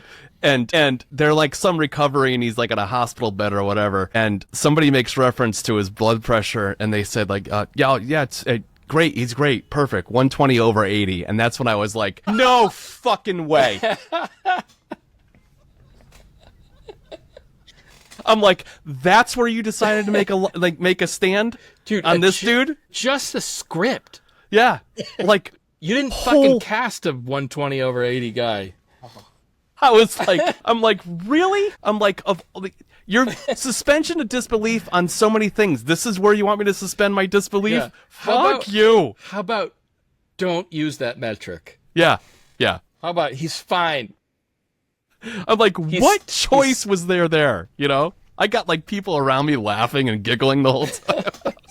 I'm like, my God. I'm not gonna lie, I did like the movie though. Yeah. It wasn't perfect. It was, the villain was horrible, but Black Superman. That's really what it was. I was really kind of hyped about him and Cavill doing their thing. Yeah. Which we'll never see now. Yeah. Right. Yeah. That was the only thing I was pissed off about Gunn with. What was that? That was the only thing that pissed me off with Gunn taking over. He was just like, Cavill's out. And I kind of like Cavill personally. If you've seen interviews with him. No, he's super cool. Yeah. Yeah. He's a Warhammer, 40,000 fan. He's a geek, Yeah. He's awesome. He is doing a Highlander. He's going to be Highlander. That's awesome. So that is awesome. But yeah, he was, they never made a film where he could reach his potential in that role. He was very good. Kind of same thing with Ben Affleck. I like Affleck as Batman. They just never gave him anything to work with. It's really too bad. And I'm not an Affleck fan. For the most part. There's a lot of movies that I've seen him in. I don't particularly. I did like The Accountant too, the new one that he's in. Oh, that looks good. Yeah. Yeah. I gotta watch the first one again to It was good. It was to really gear good. it up. But Ben Affleck was by far the beefiest Batman. Oh my God, there's a lot of B's. There's a lot of alliteration there. Batfleck. Batfleck was the beefiest. And I dug the fact that he looked like he had some power behind it because he doesn't have any freaking superpowers. So he's got to make up for it in a little brawn and special, special tools. That warehouse scene. Yeah, It's the only thing that I really love about Batman versus Superman was the warehouse scene with Batman. I was like, that's the first friggin' time that we saw Batman truly be badass on film. Not with Michael Keaton, not with any of the others. This was somebody who was dangerous and was here to jack you up. Oh, what's wrong with Batman Forever, James? I could go on for days on that. Poor Val That's the Kilmer. Clooney one, right? That's the Clooney one? No, that's Batman and Robin. Yeah. God, that's even worse. Yeah. Yeah, that was bad. I didn't even like the Tim Burton films. The only one I kind of like was the second one. I can't remember what, Batman Returns. I don't even think I ever saw the whole thing. Michelle Pfeiffer, and only because she's kind of hot. That's still the best Catwoman we have had, really. And Anne Hathaway, she's kind of bitchy. I mean, yeah, that's kind of like she was kind of, yeah, she was Dark Knight by far is the most rewatchable one ever for me. I don't know, second for second. That one I can return to over and over again, and it still feels fresh. I kind of like Batman Begins too. I'm not gonna lie. Yeah, The only one I didn't like was the last one. I think Yeah. Begins was good. I didn't like the last one The either. last one is like, there's glimmers of brilliance, The prison stuff is pretty cool. Yeah. There's little hints. Bane himself was pretty cool. It was a little long, and they really didn't need to have the Ra's al Ghul's daughter, and I don't think they needed Catwoman in that. Yeah. I think, maybe that should have been a different Separate movie. stories. I think if you're gonna have a downer movie, it needs to be the middle one, kind of like a Empire Strikes Back, where like you end on a sour note, but the next one is the resolve, because you treat a trilogy like a 3-part act, right? Like you kind of have to find your way to some kind of resolution, hopefully, right? Yeah, I just also kind of like, did he die? That's always the question. That is, did he really die at the end? No. You don't think so? Definitely not. Or maybe I'm just. It's not abstract. Alfred sees him. Yeah. He's I like, thought he died. I was just like, okay. Like, how did he get and out? Batman waves to him Yeah. at the cafe. Yeah. Because he escapes the life, right? Yeah. By doing that, he escapes the life. The proof is Lucius Fox realizes that the autopilot had been repaired. That's the 100% guarantee that he is alive. Autopilot repaired, meaning he jumped and let it go out. So Yeah. I rest my case. It's been a while since I watched it. I just really don't like that movie, except for like parts of the Bane. Like his voice cracks me up. Oh, yeah. Do as you please. I saw an interview or like a TikTok on him and people asking him to do the voice, and he's like, just no. He seems like kind of a tool. You know what I mean? You see him in interviews, him like just constantly posturing. It's like, we get it. You do jujitsu. That's fine. He's also he's got a real thick like Cockney accent too, doesn't he? Like super heavy English accent. Yeah, I think he pushes it a little bit, frankly. Yeah. But yeah. All right. Yeah. Well, maybe I have a different perception of him now. Yeah, he apparently does like kind of throw his weight around on film sets and stuff. Oh. Doesn't seem like the most enjoyable human being to work with. That's what Charlize Theron said. What did she? Great what was movie he- though, Mad Max. Yeah. Glorious, really.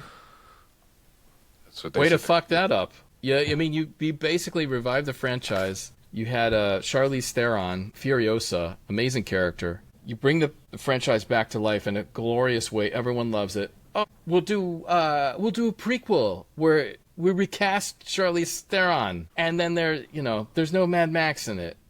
Yeah. Yeah, it's like brilliant. Have you seen that movie she's in called The Old Guard? I heard of it. Yeah. Is it any good? Yeah, The Old Guard, I kind of liked it. Once again, it's based off of a comic book series where it's kind of like almost like a Highlander kind of ripoff. You have this group of immortals. Yeah. I'm not going to tell you anything about the plot. It's actually interesting. And the second one is going to drop, I think, in August on Netflix. So I was actually like, oh man, they're actually going to do another one. So she's hot and she's good at action. I mean, great, she yeah. did Atomic Blonde. There was another one that was, really just action packed. So if you just kind of like mindless violence, definitely worth taking a look at. Good summer. I don't know why this is reminding me, but I feel like I have to go back and watch a 90s action like comic book movie called Tank Girl again. Ooh, with Lori Petty. Yeah. I've forgotten about a lot of the plot to it, And but I remember Ice-T, enjoying it. Right? Pretty sure Ice-T's in that.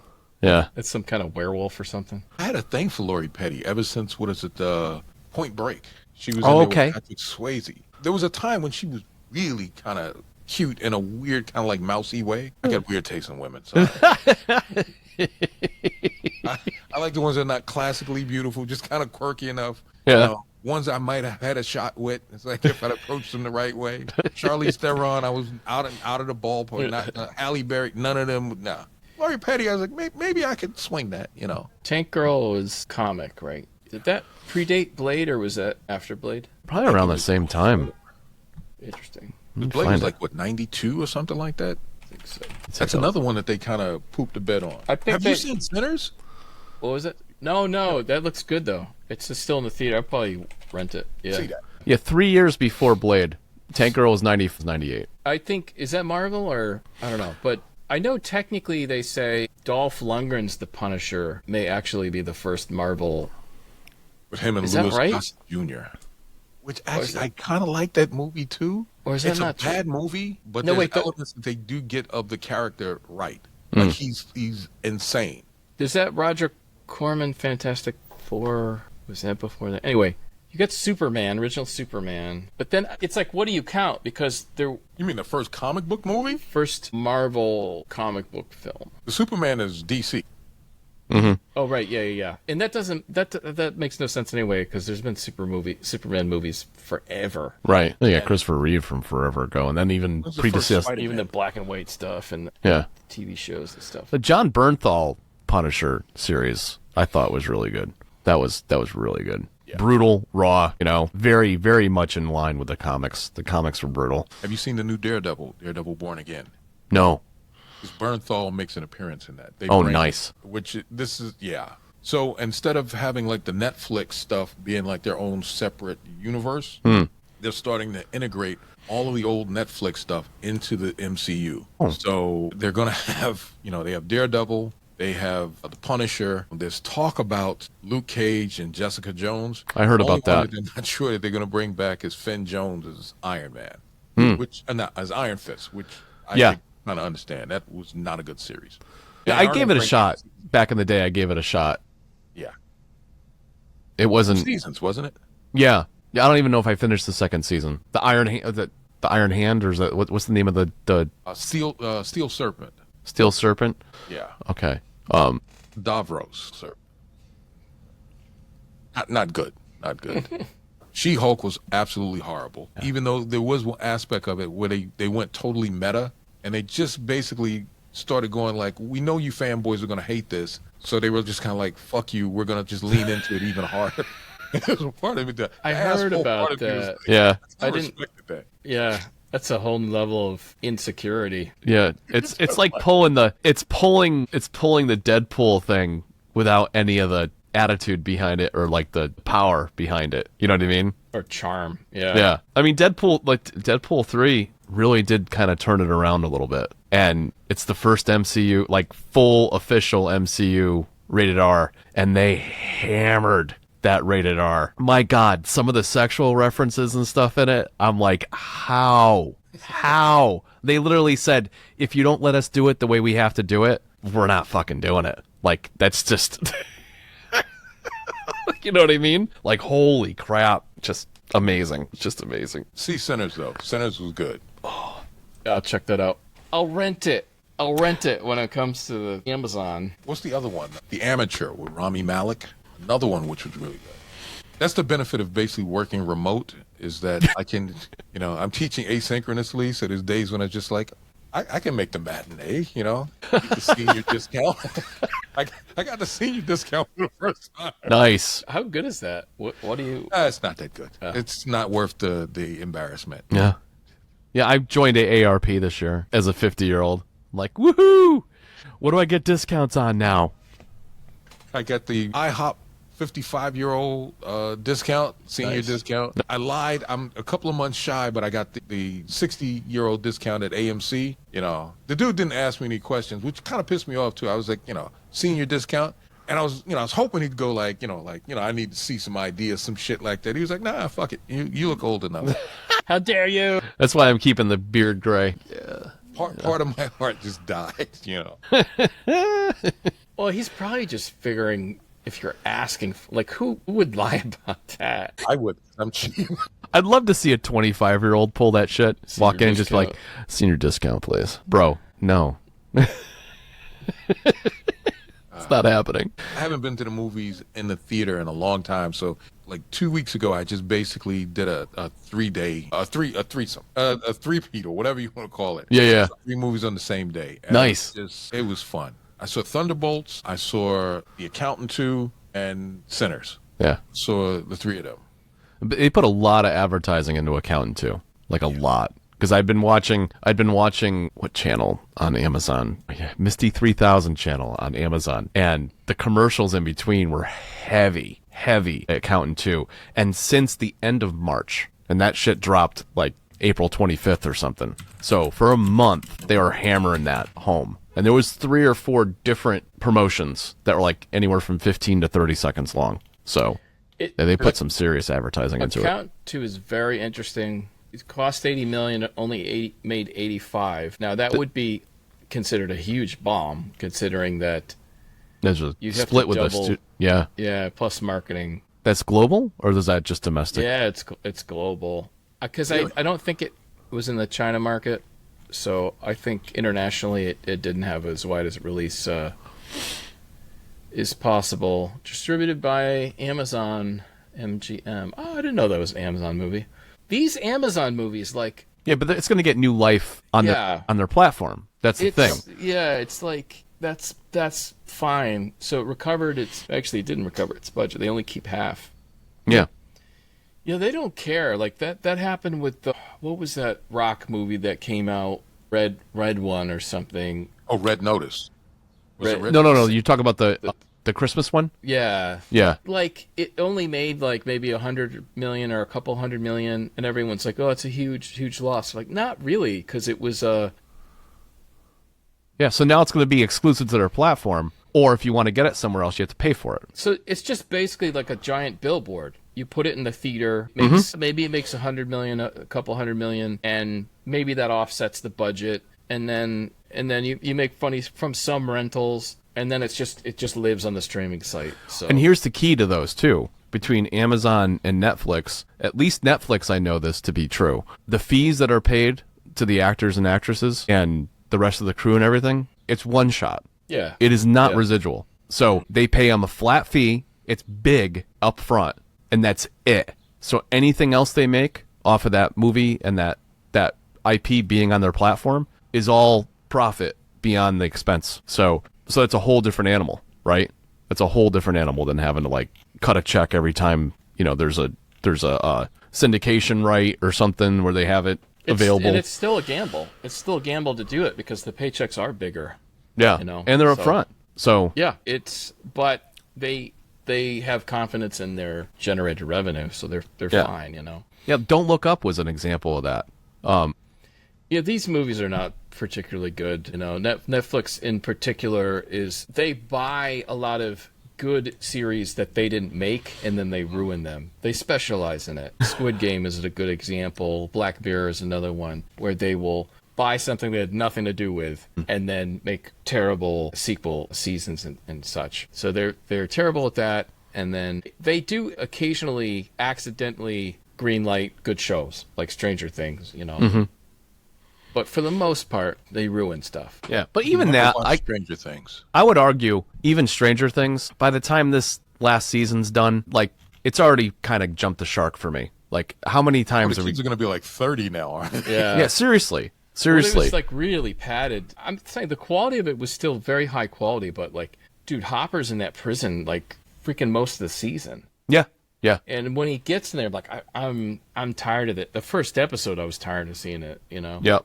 Yeah. And it resolves in a super cool way. I love it when he slays the Demogorgon or whatever. It's super cool. But you're like, damn, that took a long time, What do y'all think about Paramount Plus? That's where I'm seeing a lot of stuff now that's kind of cropping up. Well, I can't believe they still exist. I have it for Mission Impossible right now.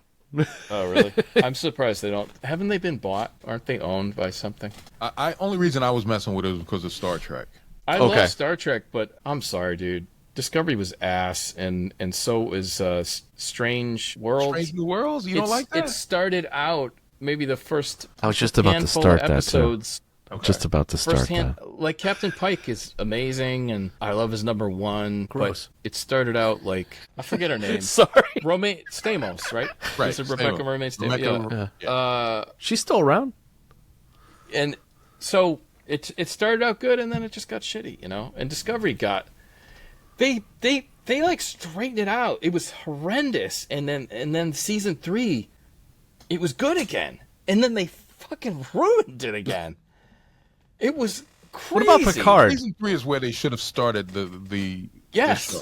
Yes. What about Absolutely. Picard? I never saw any of the Picard ones, is too. the worst thing I've ever seen, except the the third season. Season 3 was, I loved it. Great. Season 3 was like a love letter to the fans, you know. Yeah. No I kidding. mean, But the first, you cannot watch the first 2 seasons. It's the worst thing I've ever seen in my life. It's awful. But just watch season 3. You are not missing anything. Yeah. Yeah. So. Yeah. I mean, there was moments of season 1 and 1 or 2 moments of season 2 that I liked, but overall, you're right. It was not good. What happened between the Next Generation and this to make such garbage? Well, like, they did. just Enterprise was okay. I liked Enterprise. I did like Enterprise. It grew on me. Deep Space Nine was like a smash hit, pretty much universally loved. Voyager it ran a full 7 or 8 seasons, had a 7 full seasons. run. It got good like 4 seasons in. It really only got good when, this is just my opinion, when 7 of 9 came in. Because you were in that key demographic, the 16 to 34. See, I couldn't get around.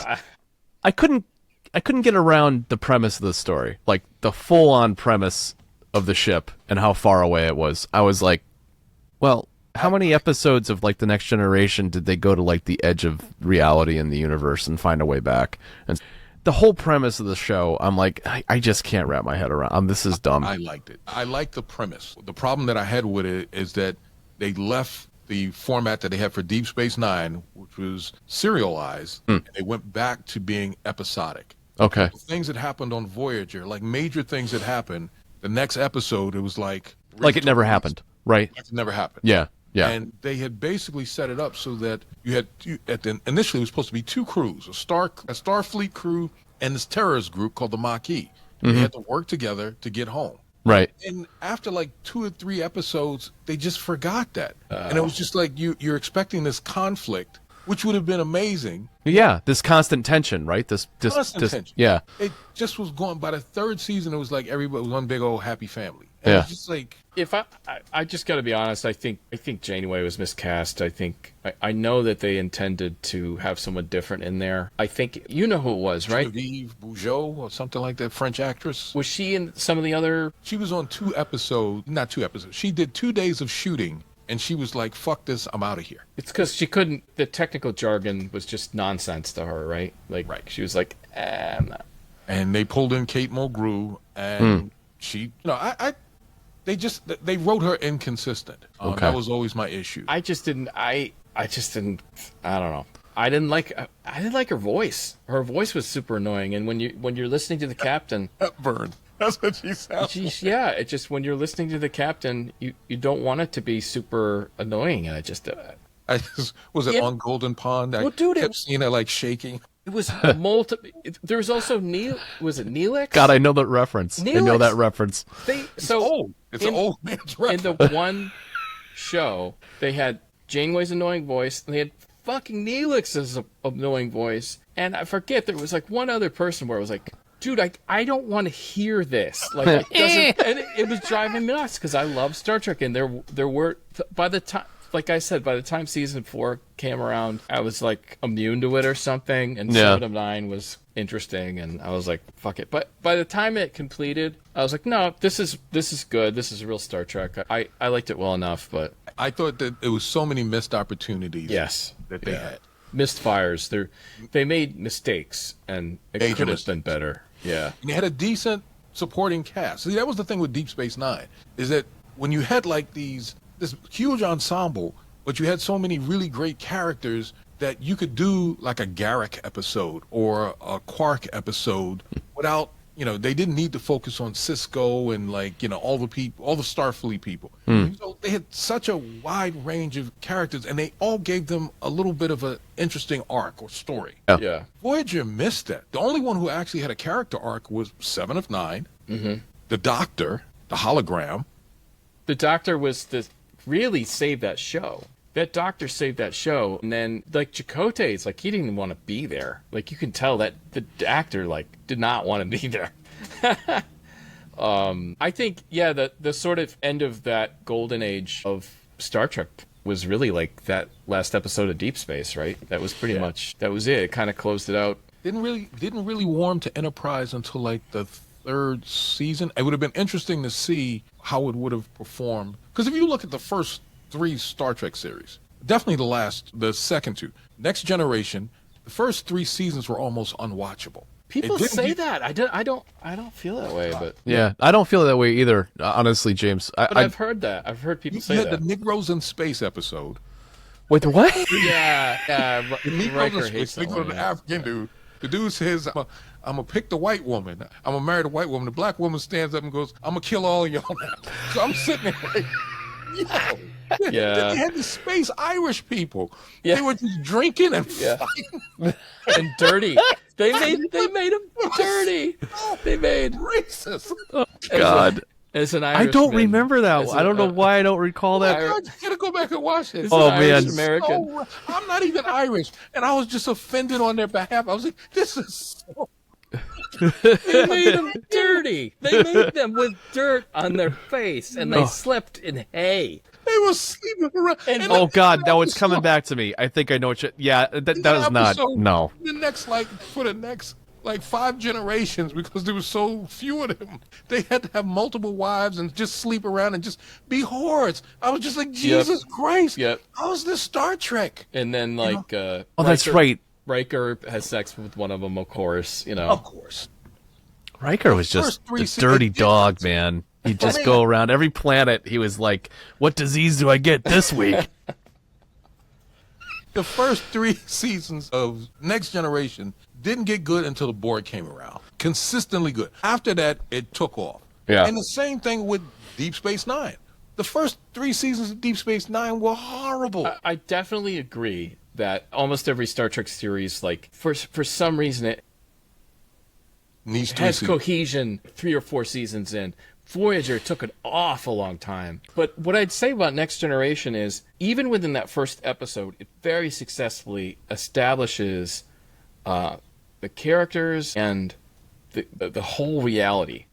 Well, the foundation of their the positions foundation. amongst each other, right? It's doing an awful lot. And actually, I would argue if you watch the 2-part series with Q, Oh yeah, Encounter at Farpoint. I think it's great. I talked to one of my friends. He said, well, that thing, they had to go and reshoot it and add all the Q stuff because it wasn't very good. I was like, that's just production baggage. There's always reshoots. That's just what filmmaking is. But like the Farpoint series, I think it's the building ground for what would come for the next 20 years. God, Wolf 359 used to be a password of mine somewhere. I hated Encounter at Farpoint, the first entry episode of the Next Generation. I thought Deep Space Nine, I can't remember the name of it, the pilot was amazing. I thought the pilot for With his Voyager, wife and everything?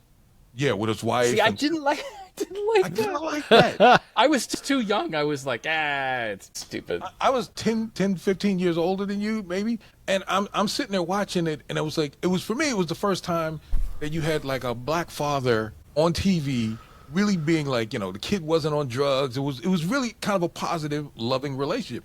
And to be honest with you, when I had my own son, I kind of modeled my attitude towards him like Cisco. Like, I kiss my son, like, like show him affection, not like always have to be like, tough. It's like support him. It was, I took my parenting skills from Cisco. No Yeah. shit. But to go back, the first 2-part of Voyager, hit it on both of them. I thought Voyager had the best initial pilot. It set up everything, conflict. I was excited. I was like, holy shit. I thought Deep Space was great. They're really going to knock the ball out of the park with Yeah. Voyager.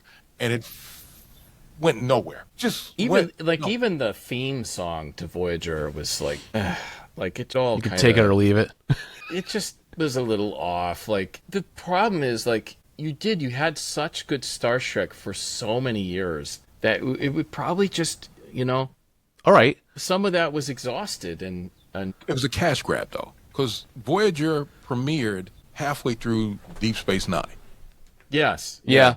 They went one after the other. They overlapped. Next Generation overlapped with Deep Space. Deep Space overlapped with Voyager. They were using many of the same writers, and it shows. Yeah. They really kind of like fell down with Voyager. All right. Here's the elephant in the room. The Orville.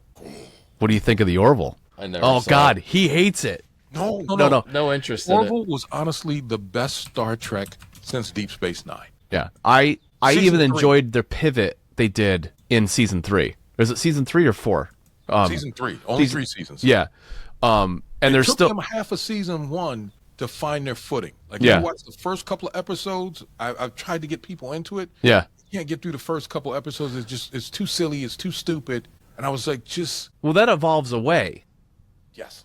And it's almost like Seth had to like get it out of his system, and then he found his Star Trekian path and started to really tell good, compelling stories and deal with like the kind of things that the Next Generation dealt with episodically. You know what I mean? And then carry that forward as part of the timeline of the entire series. There's standalone episodes, but it did build. But there was a series-long arc. It was a series-long arc each season that tied everything together. So you could drop in, watch one episode, and not be totally lost. But it was also nice that you saw a character progression. What's going on with that? Are they doing a 4th season? Are they? Yeah, they're doing a 4th season. They haven't started production on it. The reason that they didn't go right ahead is I think McFarlane had a deal to do the Ted TV series, which was fucking hilarious. I thought that was like, why are they going to do a Ted TV series? It was actually really funny. Really? And they leaned into a lot of, it wasn't as vulgar as the movies, but it was close. Yeah. It was really close. Same voice actors there? Like that same... Same voice actors, and they recast the Mark Wahlberg part, so he was younger. It was basically him as a teenager. Okay. So Who'd they choose for it? Huh? Who'd they choose for that? Somebody that I would know, or? Kid. Never Okay. seen him before. Gotcha. Never seen him before. Really, really funny. The guy who played Gordon on the Orville played Seth played the father of the family, like Okay. Ed's father. But yeah, the woman who played the mother, you've seen her in a ton of things, but she is like one of those people who's a chameleon, like really amazing actress. She'll play like this really kind of like dopey, kind of like Edith Bunker type of character. But then I've seen other stuff that she's in where she's an absolute badass. I mean, just she's in that The Last of Us. I don't know if you've ever seen it. No, I still haven't gotten around to it, and I have to get around to playing those 2 games too. Like for me, I have to play the games to appreciate the show. Because they follow the games pretty straight. I'm doing Oblivion again, the remaster. So I am heavy into that right now because I've been desperately looking for an Elder Scrolls game for several years. And well, once they updated the textures, this thing is gorgeous. It's pretty, I wanted to buy a new PC, but with the tariffs, I'm kind of holding off because I don't want to build one again. I'm kind of done with that. Yeah. So I got this little micro PC that I'm looking at. It's called the Geekcom A1 Mega. It looks like one of the Mac Minis, but it's PC based. Okay. And I got a new Mac Mini that I haven't even taken out of the box yet. I'm waiting till the end of the semester to pull my entire system apart and just redo that. Nice. I'm hoping to start doing some content creation because Tom got on me. Tom was like, you really need to stop BSing around and start creating your own content again.